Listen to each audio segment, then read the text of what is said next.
Hello, this is C.W. Johnson Jr., and you're watching a special episode of That Should Be a Movie.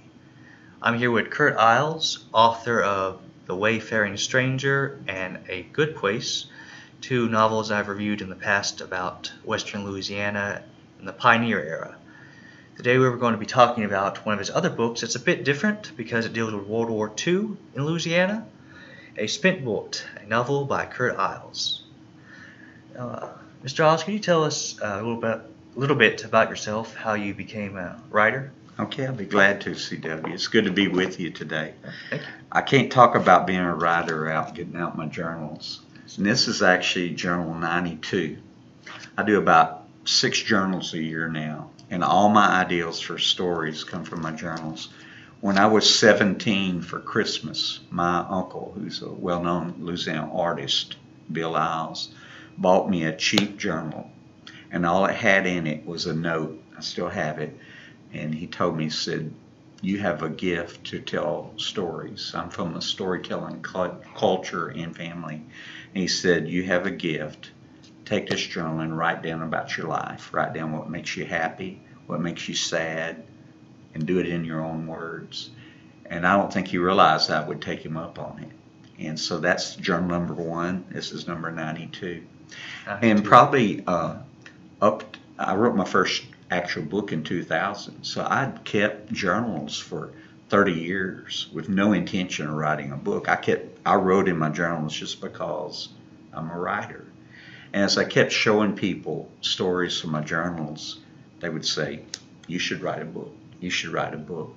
So in the year 2000, I took what I felt like were the best stories from my early journals and wrote a short story book called Stories from the Creek Bank. And I printed out 1,000 copies, which was crazy. But at that time, you had to about print that many to get a good price. And sold them out in about a month. It's still active. It's still, as we say, evergreen. I still sell some of those books every month. And I've just finished my 13th book. So that's how I became a published writer. All right.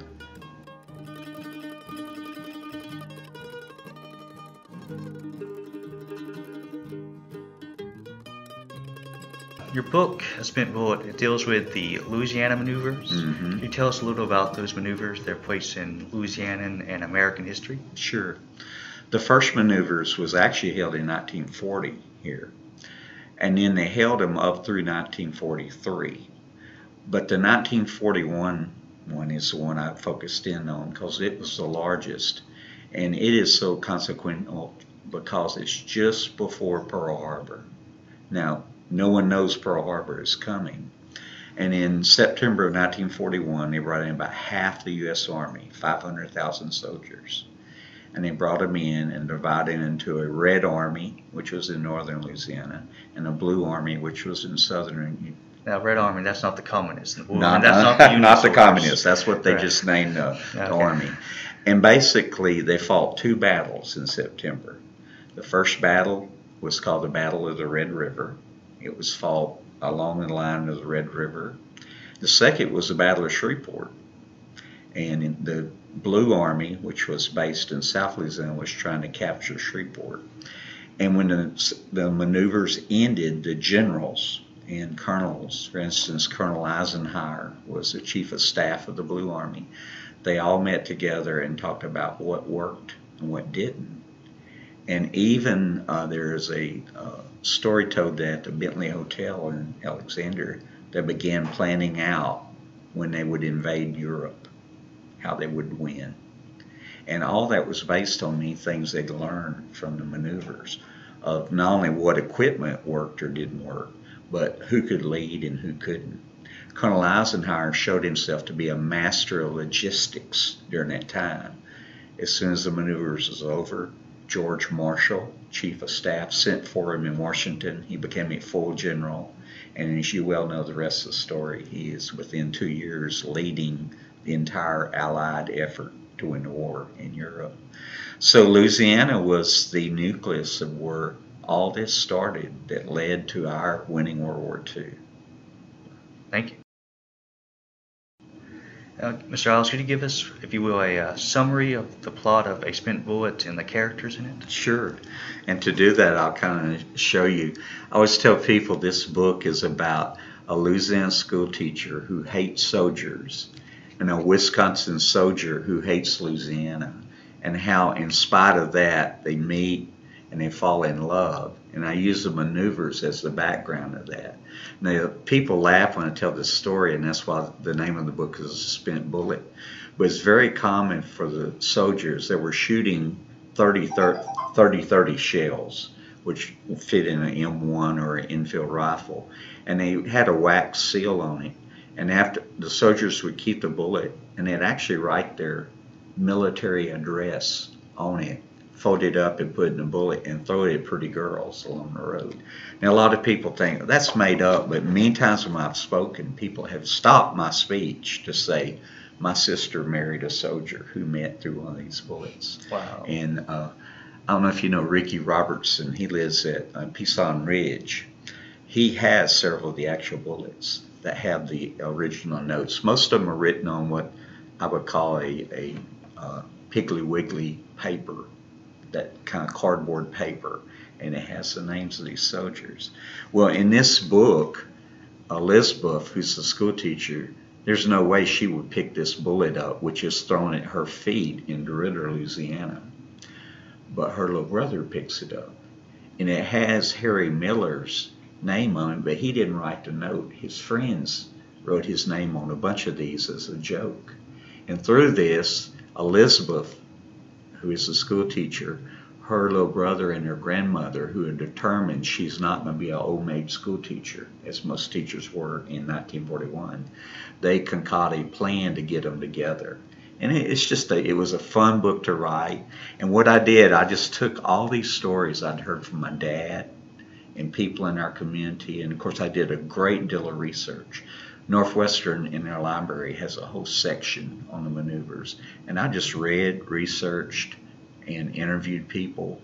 And so much of what's in the book actually are stories that were told to me that I've woven into the book as part of this. And much of it is related to my family and their interactions with the soldiers. My family lived in Dry Creek, Louisiana, and the soldiers were all around, and they invited them into their home. They played music together and made friendships. And as my dad told me about that, he was 7 years old in 1941.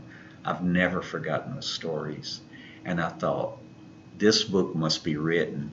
And the reason why I left the frontier time I've been writing about, the 1800s, to write this book is everyone that remembered this age of 1941 are either dead or dying. Even the people who were children are now in their 80s. And I wanted to interview them. And what has been so interesting about it is as I speak, I speak 50 to 100 times a year. When I speak about this book, I get interrupted over and over and over because people raise their hand and they want to tell you their story. And that's the fun of it. I could write 10 more books now about the maneuvers from things people have told me, their stories. All right. Now, your book has a lot of focus and descriptions of the heat and the humidity and the flora and the landscape and even the fauna of Louisiana. How much did all those elements play into the Louisiana Maneuvers and your writings of A Spent Bullet? It's a good question. First of all, Western Louisiana was chosen because our topography and our weather was very similar to Belgium and France during that time of the year. Remember, this maneuver in 1941 was held in September, and there's no more miserable time in Louisiana than August and September, and the soldiers had come down during the summer.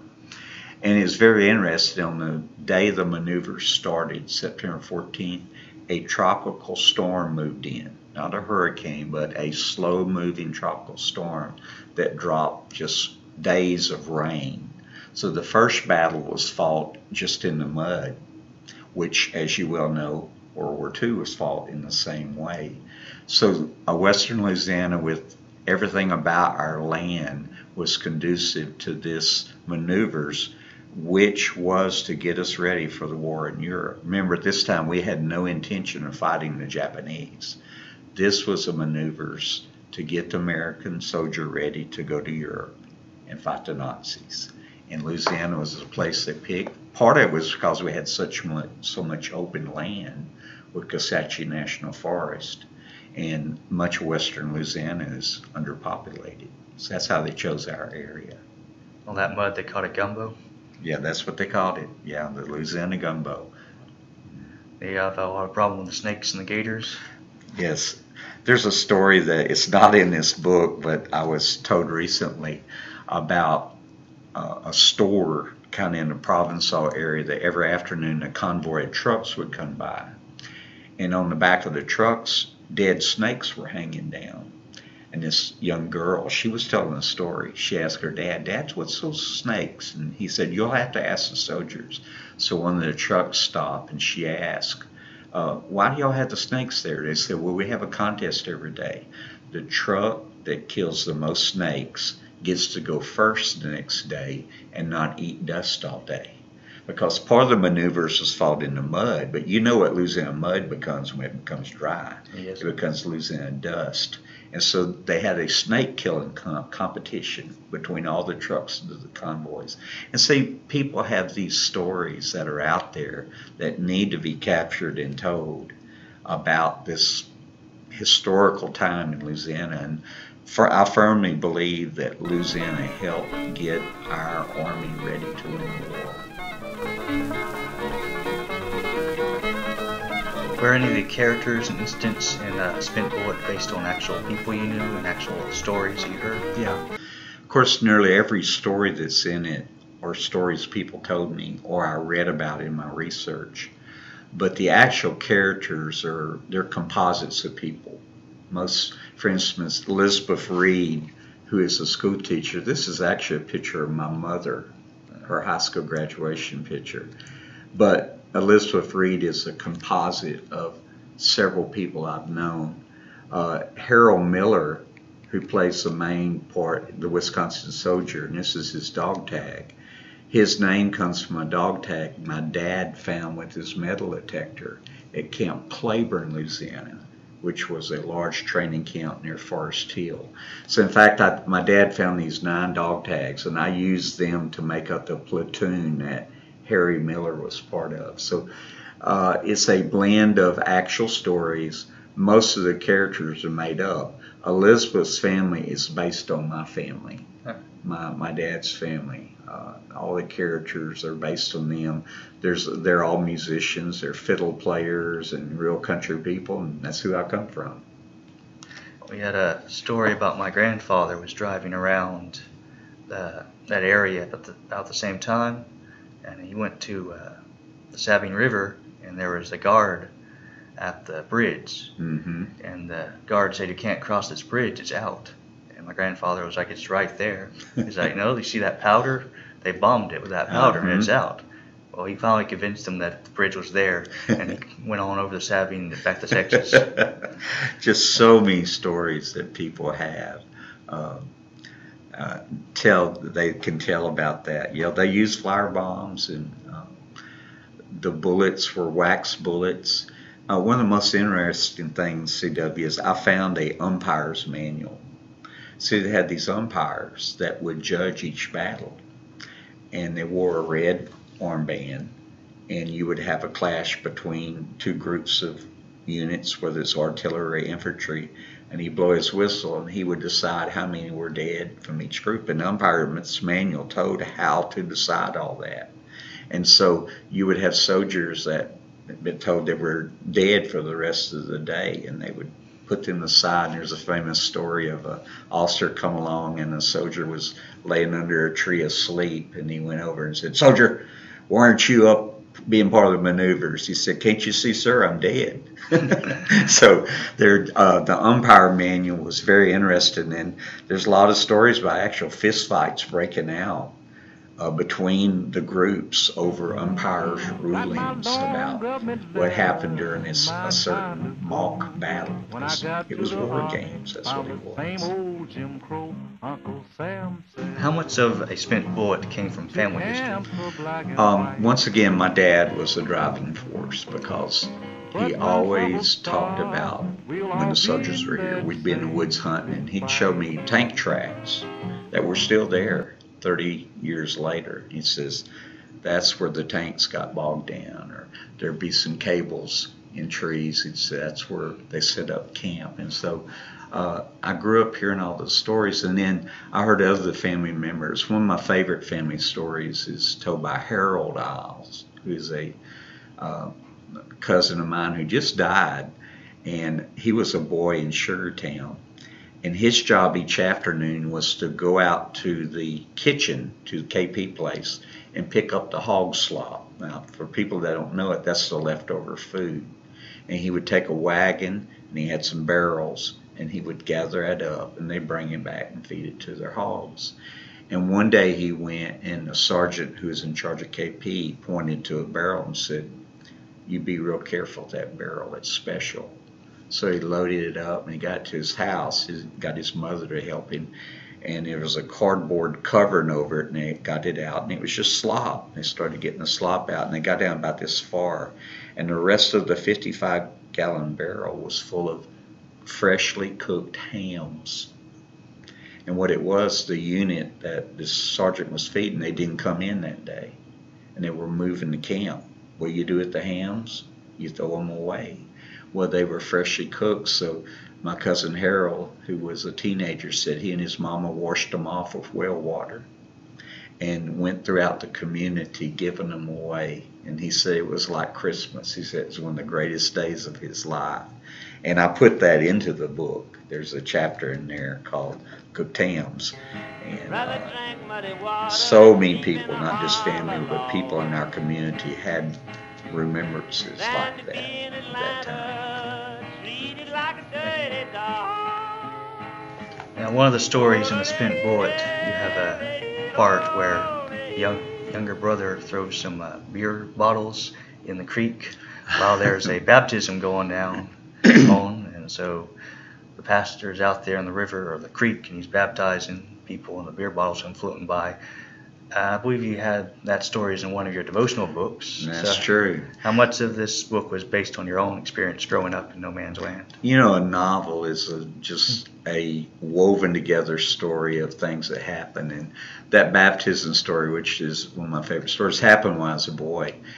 Our church did not have an indoor baptistry, so we went to Bundy's Creek to baptize after the Sunday service. And Wesley Farmer, one of my childhood friends, and some others had wandered upstream, and then they had thrown in all these beer bottles. And it's so ironic, it was a Baptist baptism, and they floated right through the middle of the baptism as it was happening. And I remember Miss D. Farmer, Wesley's mother, thrashing him very good up on the bridge for messing up the baptism. And that story is in, I think, my book, Wind in the Pines. But I took it and I wove it into the book. So you can always take a story. And of course, I will say this, any true story is embellished to make it even a better story. And that's part of good storytelling, whether it's in a book or oral storytelling. Well, when I was reading A Spent Bullet, I've read it twice. There were several times I felt like I was watching an old movie. I could just see the action playing out in black and white with those camera angles they used back then, the lenses and everything. And so I want to ask you, if this became a movie or a miniseries, there's definitely enough material for both of those. Who could you see as being directing it, or being the actors that portray the characters? You can say living actors or dead actors. Okay. Either way. That's a good question, and I'll start off in a little different direction. Okay. I always have a soundtrack for every novel I write. Usually about 20 songs that relate somehow or another to the theme of my book. And I have a soundtrack for The Spent Bullet. And I know if it became a movie, there's an instrumental song, I know exactly it would be the first soundtrack in the movie as the trucks are moving through DeRidder and the soldiers are in the back. And as far as having a specific actor or actress who would play Harry or Elizabeth, you know, Elizabeth is 20. She's already become a teacher. You know, she went to Normal, which is now Northwestern, and is a 20-year-old teacher. I wouldn't say it needs to be Emma Thompson or whoever, but it would be a young Southern actress who's beautiful, because that's why I chose my mom's picture. She was the most beautiful girl in her high school class, and I mean, down on the street, she's the kind of girl that catches the eye of every soldier that comes by. And Harry Miller, you know, Harry joins the Army rather than to go to prison. So he's a very complex person. He has a complex relationship with his family in Milwaukee, who are rich but have kind of disowned him. So it would be nearly more of a James Dean type character, because Harry Miller is not a good soldier, and although he's a good guy, he's not dedicated to anything he does when the book starts. But all I can see when I write, I can see every scene. I mean, I can see how it would be if there was a movie. Who would direct it? I don't know, but I would want to. I'd want it to stay true to the story. You know, John Grisham finally quit having to make his books into movies because they change the story so much. And I think this story starts and ends as it should. I wouldn't want to see it change too much, but in my mind, it is a movie. I see it as I write it right here. But one was out on the hills far away. As for a soundtrack, what do you think about the soundtrack? Yeah, the theme. Every time I write a novel, I have a theme song, and the theme song for this book is "I Will Arise and Go to Jesus." And it was one of my dad's favorite songs to sing. It's always been a song real special in my family. And so throughout the book, this song shows up over and over. Now, I got in a lot of trouble on this book with readers because one of my favorite characters in the book, Elizabeth's younger brother Ben, is killed in an auto accident when an army truck runs over him.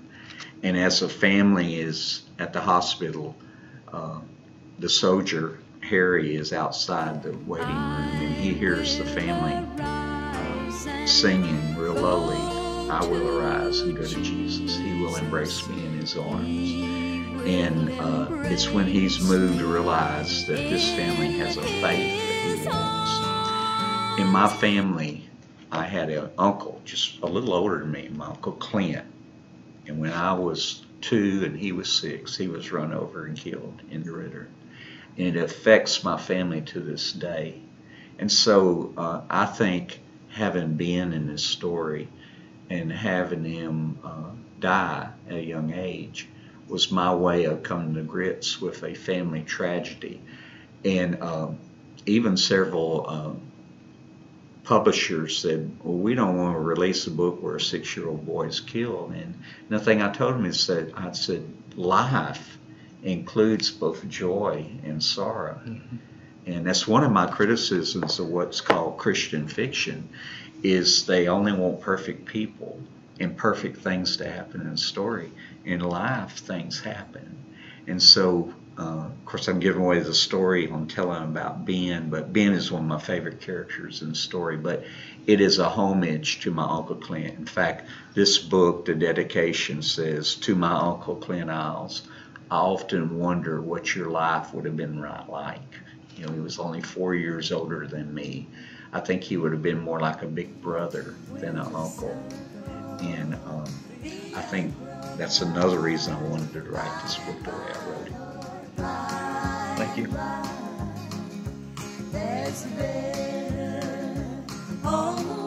Mr. Iles, can you tell us if there was a movie adaptation of The Spent Bullet, where would be some locations you would recommend for filming? Western Louisiana. I mean, setting to me is so important. And the setting for all of my novels is Western Louisiana. Now, Louisiana doesn't look like it did in 1941, but you'd be surprised in how many out-of-the-way places could easily be made to look as the stores and the community and the homes were. In my family, a lot of this book takes place at the home of Elizabeth's family. And we have a house in our family. It was built in 1892. We call it the old house. And no one lives there now, but it's still in real good shape. And as I wrote the book, that's where it takes place at. It could be, with just a little adaptation, it could be filmed there tomorrow. I mean, it looks a lot like it did in 1941. It's a log house, dog trot, as we have that style in Louisiana. So I believe Western Louisiana would be the place to film it because that's where it takes place. As I was reading Spent Wood, I saw there's a lot of interesting phrases used in the book, a lot of interesting ways that people had of talking. Do people in Western Louisiana and your area, they talk like that way, or? Oh yeah, they talk like that way back in the day and still do today. Western Louisiana is rural, and we're southern, and we like to leave the G's off the ends of our words. And also, I just collect what I call adages, funny sayings that country people use. Like, I wouldn't know him from Adam's off ox. That's a saying I've always heard. And I collect those, and I have a database of them. And I go through them and fill them in where they're needed, because country people, especially in Western Louisiana, their language is very colorful. And my part of Louisiana is a great storytelling area. People can tell great stories, and they use all these sayings and cute ways of phrasing things. And I wasn't there in 1941, but I guarantee you that's the way they were using them then, and many people still are. That's why, as I wrote this book, I really wanted to talk to people who had grown up during that time, because I think many of their vernacular usage is the same as it was then. Finally, Curt, it's all right, I call you Curt. Yeah. What would you want people to take away from reading A Spent Bullet? Well, first off, to enjoy it. A novel is written to be enjoyed, where you want to keep reading and see what happens. I want that when people get to the end of it to wish it had went longer. And many times people tell me I was sad when I got to the end of it. I was too. Yeah. I was hoping it would go on a little farther. And that's so much better than people saying it was too long. And then I want them to also, I don't apologize for writing about people who become better. In this book, Harry and Elizabeth both, they have some things in their past they're not proud of. As the book progresses, they both become better people. I am an optimistic person, and I write optimistic books. I don't write about perfect people, but I'm a firm believer that people can become better. And in my books, through trials, tribulations, and people investing in their lives, they do become better. I always seem to have CW in all my books, this old wise man or a wise grandma that is dishing out good common sense advice. And I grew up around people like that. In every book I write, you have something like that, either Miss Gurley in The Wayfaring Stranger, or Maul in this book, or Unc in A Good Place. Country people who are simple but have such common sense at looking at life and give out this wisdom. And so that's one of the things I want. I want to pass on that wisdom. And also, I don't apologize. My books are spiritual books. They're not preachy, but they do have a spiritual message to them. And that's why I write. That's my whole reason in writing. But at the same time, I want to write a good story that people can just enjoy reading. When we get through reading it, they've enjoyed it. They've learned. I mean, something that Spent Bullet does, it will teach you a lot about Louisiana. Our history, our culture, especially Western Louisiana, exposes people to the part of Louisiana that most people know nothing about. Angel band, come and well, I'm unapologetic in saying I think A Spent Bullet would make a great movie. It's a good, rollicking story. It's got good characters. People love Elizabeth. They love Ben. They love Jimmy Earl. They love Ma. And even though at first many times people read this book, they're not as crazy about Harry Miller. They really grow to like him as he grows. And so I just think it would make a great movie. It's a good story. It's a love story. You know, a good love story told within a historical time makes for a good story. So I think it'd make a great movie. Me too. And they better film it in Louisiana. There you go. Western Louisiana, exactly.